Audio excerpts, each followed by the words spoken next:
We are recording the interview of Denny Bengtson. This interview is being conducted by Jennifer Seavey from Wright State University's Veteran Voices Project. This interview is being recorded at Wright State University in Dayton, Ohio. It is 2:30 p.m. on September 7th, 2017. Okay, so where and when were you born? Okay, my name is Dennis R. Bengtson, B-E-N-G-T-S-O-N. I was born in Cherokee, Iowa, June 22nd, 1950.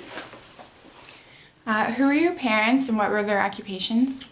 Mother Lois, father Donald. My mom was a registered nurse and my dad was a CPA, What's a CPA?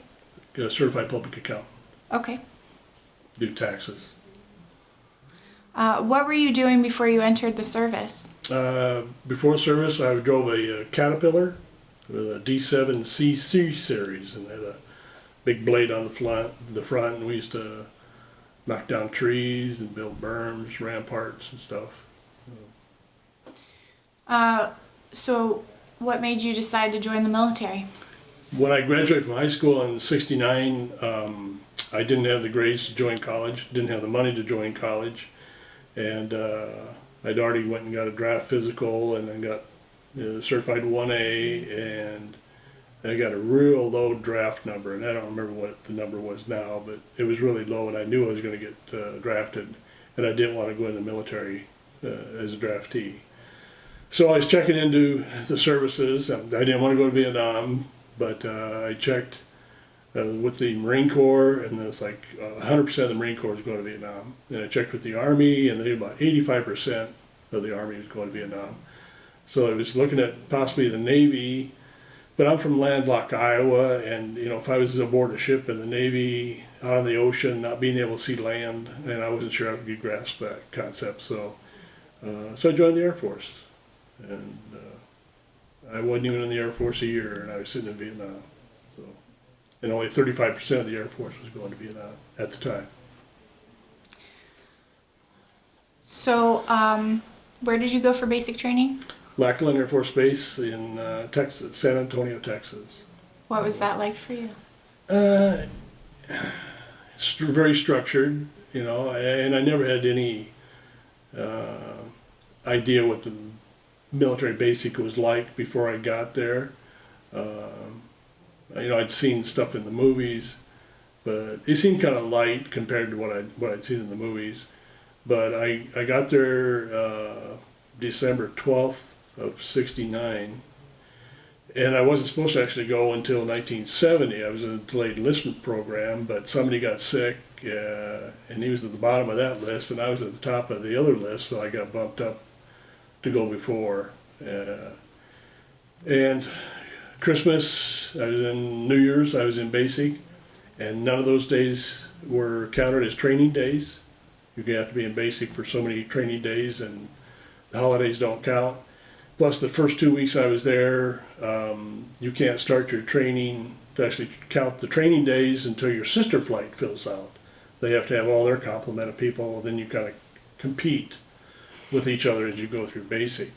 And I had to wait 2 weeks for my sister flight to fill out before we could start the actual training and the actual days counting towards basic training. So I didn't get out of basic training until like the end of February, a long time. San Antonio was very cold during that time. We were in the brand new barracks, and there was no heat in the barracks, and so we had to leave the faucets running at night so they wouldn't freeze up. So it was a different, in Iowa, I'm used to when it's cold, we have snow and ice, but in Texas when it gets cold, it just gets cold, so it's a little different. What did you do during that 2 weeks? Oh, we walked around in blue jeans and yellow T-shirts that said USAF on the breast of the shirt, and then we had a baggage tag hooked to our belt loop that said who we are and what flight number we belonged to and what barracks we belonged to. So if we got lost, we knew where we had to go. And we actually trained and learned things. And I remember our drill instructor, his name was Beckett. I don't remember. Beckett, yeah. I don't know why I remember that. But like I said, we did go through training every day, and it just never counted for anything. So how do you feel you adapted to everything? I guess as well as everybody else was adapting. You just did what everybody else did and tried to, stay out of trouble as best you can. Do what you were told. And I don't know. I finally graduated out of basic, and I didn't have any orders to go anywhere. So I went to a place called Casual Flight. And at Casual Flight, you go to breakfast in the morning, then you report for work, and then during the work assignments, they send you out to the base to do different things. You go to the engineers and wash trucks, or you can go to a chow hall and wash dishes, or help prepare food, or they probably had some other jobs to do. So I did that for 2 days, and then they finally come up with a set of orders for me to go on-the-job training for a packing and crating specialist at Travis Air Force Base. And that wasn't the job I wanted. I wanted to go into security police, but they needed packing and crating specialists at the time. So I actually went over to Vietnam on a special project called Palace Lime 741. So it was a large group of us. We went to Aberdeen, Maryland first to the Army Proving Grounds for 2 weeks of training. Then we went back to McClellan Air Force Base in California for 2 weeks of training before we went to Vietnam. And a third went to Cam Ranh, another third went to Phan Rang, and another third went to Da Nang. And we all left at the same time too. A year later we all came back at the same time. What were your duties like working and packing and crating? Hot, because we had the outside duty, so we're on this matting that was shiny, that reflected the sun. So you got the heat from the sun and you got the heat from the matting, so it was really hot. Drove forklift a lot, loading Sealand vans, and we worked 12-hour shifts, pretty much 6 days a week, sometimes 7 days a week. And at the time, because of this project, we were just packaging up a lot of the material to send back to the United States. Somebody had the idea that the conflict was winding down, so we're trying to move all the material out of Cam Ranh. Okay, so after you were trained on that, where did you go? After Cam Ranh, Yes. I went to Ellsworth Air Force Base in South Dakota. South Dakota. And I was a packing and crating specialist there. I tried to get out of packing and crating when I was in Vietnam. Or actually I tried to get out right away. When I was in Travis, I tried to get out, and they said, no, you have to be in your career field for at least a year before you can change.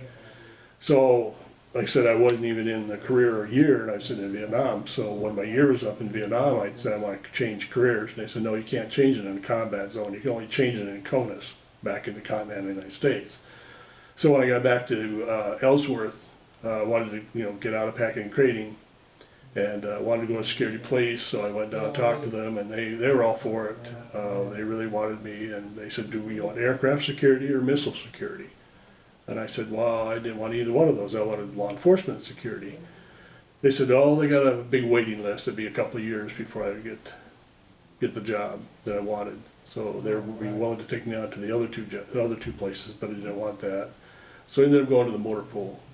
I was driving a wrecker, and I was also doing dispatching duties. For dispatching for... Dispatch. We had to send buses out to the flight line to pick up crews, air crews. Oh. To take the air crews out and bring the air crews back in. Okay, so you mentioned Vietnam. Do you want to share what it was like before you went? Did you have time to prepare? Yeah, we had, like I said, 2 weeks of training in Aberdeen and 2 weeks of training in McClellan before we went to Vietnam. Okay. And got off the plane and just right away the smell hits you, the first thing, plus the heat, the humidity. And Cam Ranh is just a big peninsula. It's a big sandbar, pretty much. But at the south end of the island, or the south end of the peninsula, was the Army side, and then towards the north side was the Air Force. And then where the peninsula got close to meeting the mainland, the Navy had their base there. That's where I spent a lot of my off-duty time, was at the Navy Club. And you said when you arrived, there was a smell. Oh yeah, What? it's not a good smell. It's just it doesn't smell like clean air. It smelled different. And Thailand was the same way. When I went to Thailand, it was, as soon as you get off the plane, it's the heat, the humidity, and the smell. So while you were in Vietnam, were your duties around the same? What did you do? What did your day look like there? Get up, go to breakfast, go to work, drive a forklift all day, packing trucks, you know, full of stuff. We had, once in a while we had a special assignment. I know one time we had these, I don't remember how many thousands of barrels of tar, and it was a 24-hour project to get all these barrels loaded up on trailers, and then they would drive them down to South Beach where the Army was at, and they loaded them up on barges to send them to Thailand.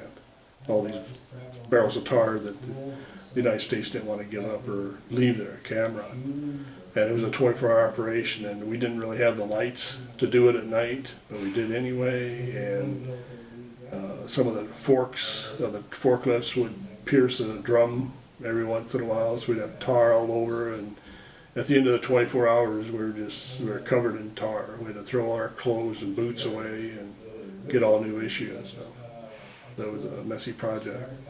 But the daily grind was just to pack up trucks, you know, so they could put them on the Sealand vans. It's just like a 40-foot trailer from a semi, but they would just pick it up with a crane and set it on a boat, and they stack them up. Did you have any free time while you were there?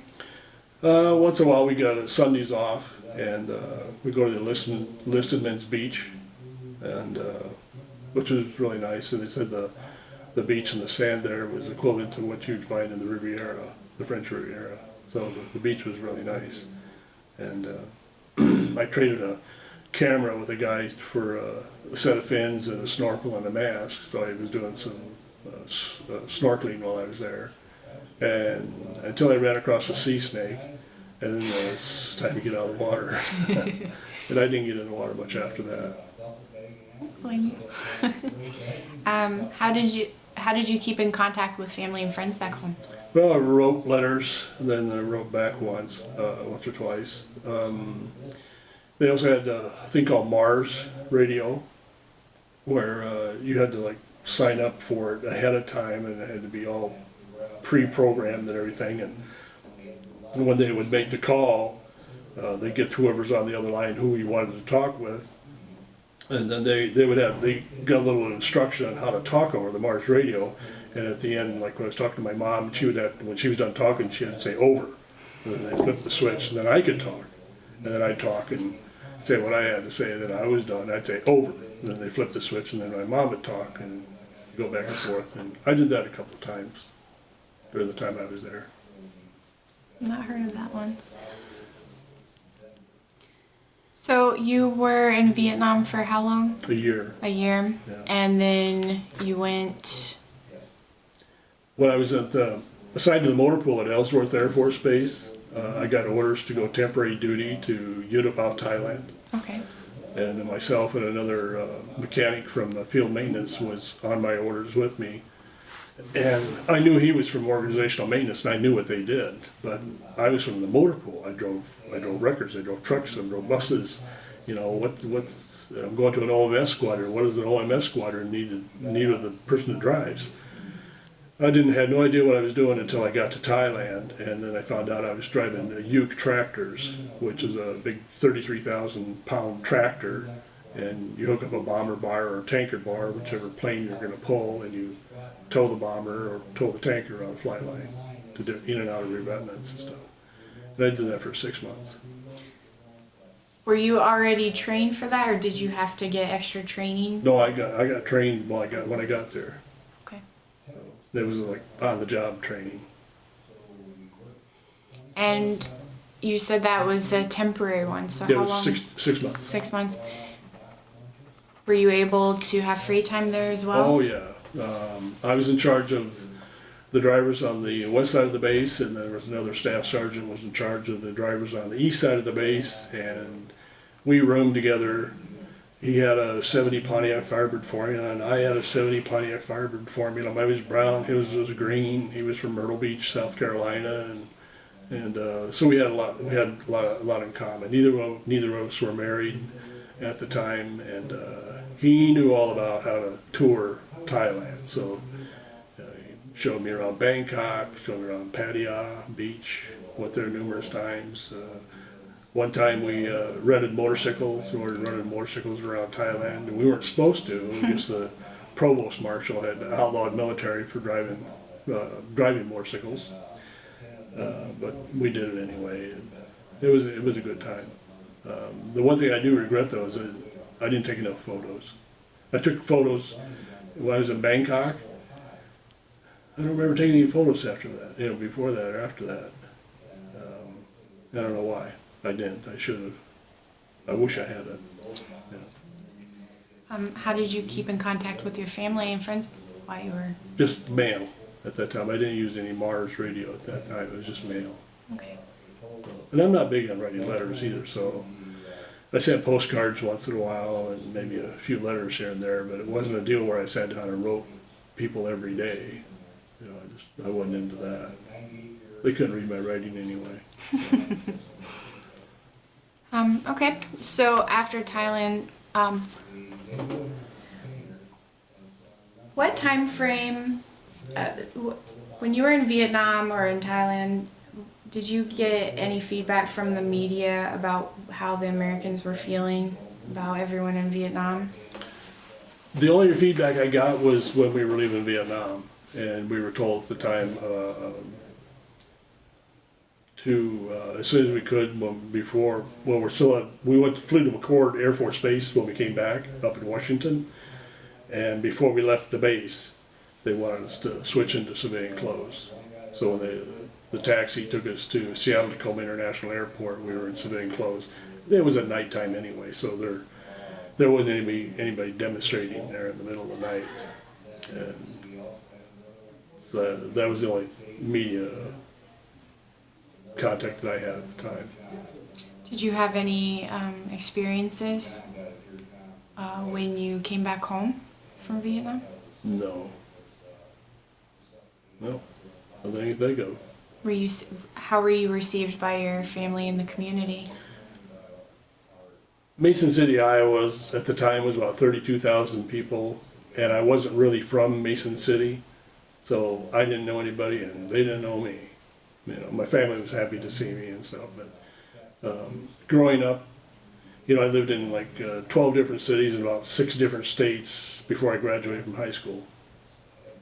My dad was always, the grass was always greener somewhere else, so we were constantly on the move, going to different places.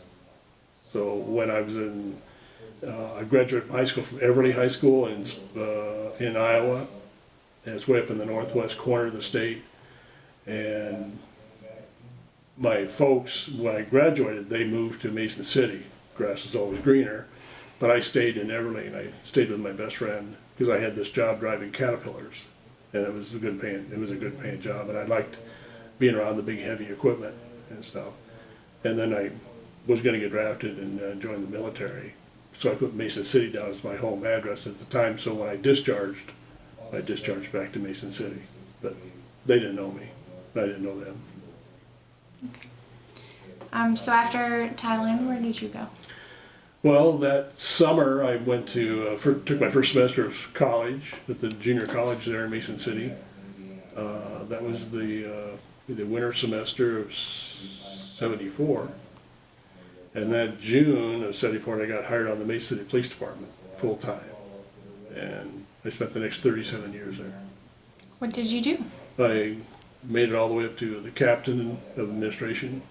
And I was the interim chief for about 6 months, but they were looking for somebody else to be the full-time chief, not me.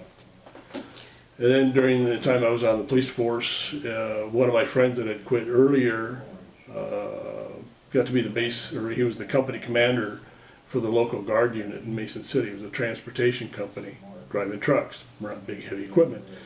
So he talked me into joining the Guard. So in '84 I joined the National Guard, and I did that until 1990, and then we got activated September 1990 into the Army, and went to Saudi Arabia. And then when we were in Saudi Arabia, we moved like 5 different times. The whole company would move different places. And so we went from Dhahran to Escon Village over in Riyadh, and then we moved to the Camel Racetrack outside of Riyadh. Then we moved to the King's private airport there outside of Riyadh.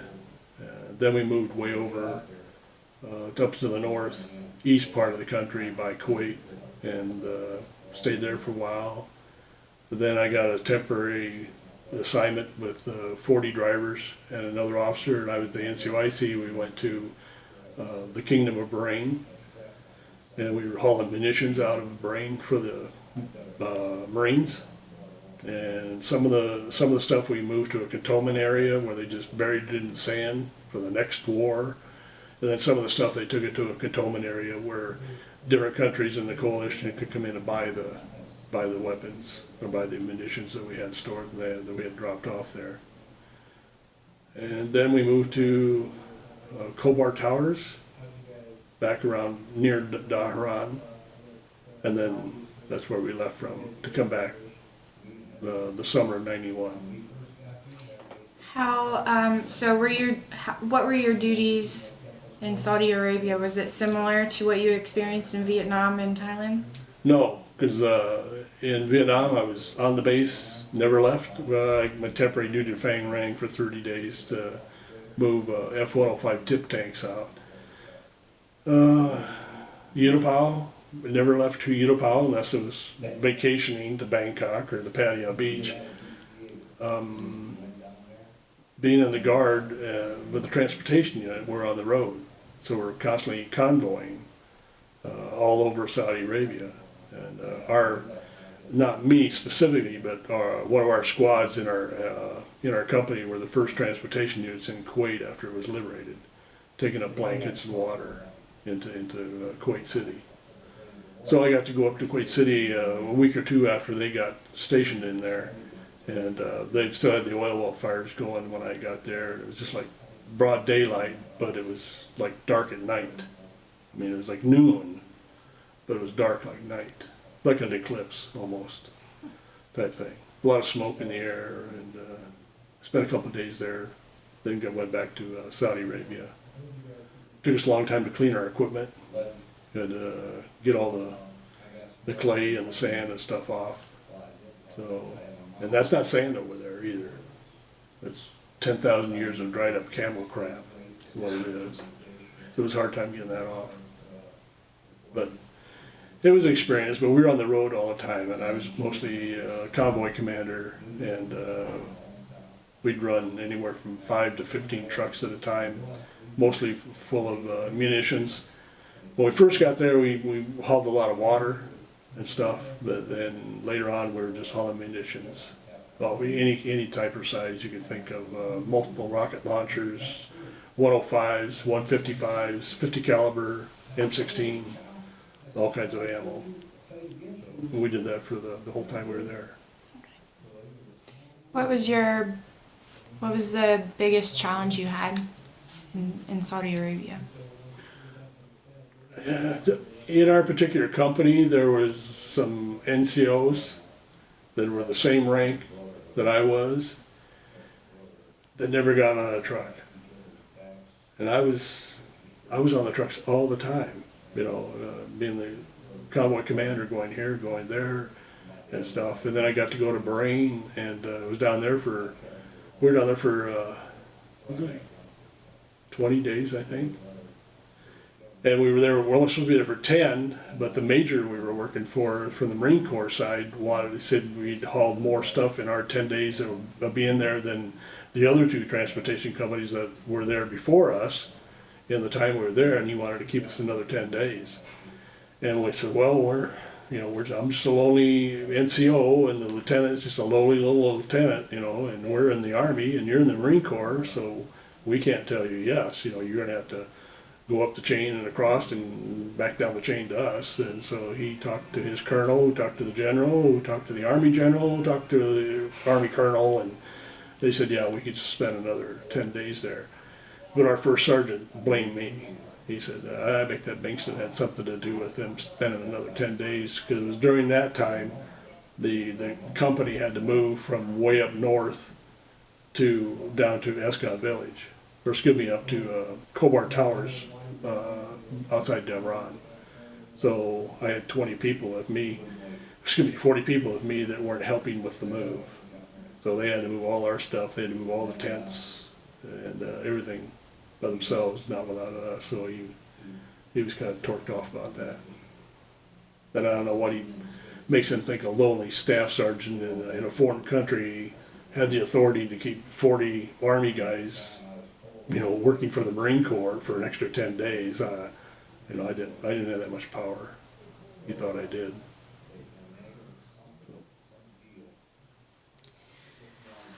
Okay, so you said after Saudi Arabia you came back home? Yeah, come back in July of '91, and my wife made me get out. She said, pretty sure we didn't take out Saddam Hussein, and we'll have to go back sometime or other and stuff, and you're not going back with them, so I had to get out. That was the end of my military career then. That was in '91. And what did you decide to do after that, after you got Well, out? I was still a police officer. Oh, okay. Yeah. So, okay. So I didn't retire from the police department until 2011.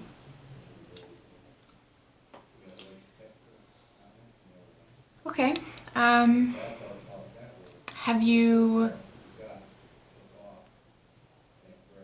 you a member of any veteran organizations? Well, the Utapau Alumni Association.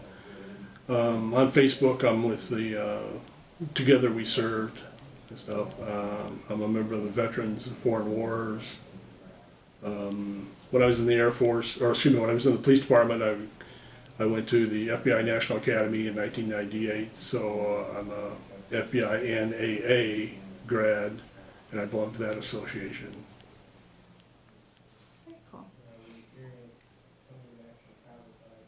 All right, so I think we're going to be winding down now. How do you feel your wartime experiences has affected your life? It made me more conscious to what's going around me. Of course, the police department work had a lot to do with that too. But I don't think everything for granted nowadays, and I didn't when I came out of the Air Force or when I got out of the Army. I don't think everything for granted. If I got something that, it was something I earned. I don't take it for granted. But my experience in the Air Force was okay, but I hated Travis Air Force Base when I was there out in California, because I was just out of basic training. I was no hair, no money, no car, no girl and stuff, and couldn't go anywhere. And I was drinking Bean Rosé Red Mountain wine, 99 cents a gallon. It was terrible stuff. I hated Vietnam.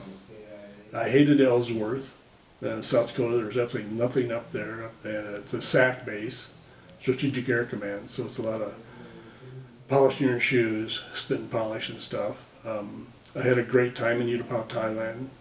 It was the best time I had in the military. And the people I worked with and stuff were great. And I like being around the big equipment, the big Ute tractors and towing the bombers and tankers and like that. Where I enjoyed my time off too in Bangkok and Pattaya Beach and stuff. But then I had to go back to Ellsworth. Thought about enlisting, re-upping at that time, but I had a couple of E8s and E9 sergeants at the time that I thought were they're the greatest people. They weren't by the book. They were more real common sense.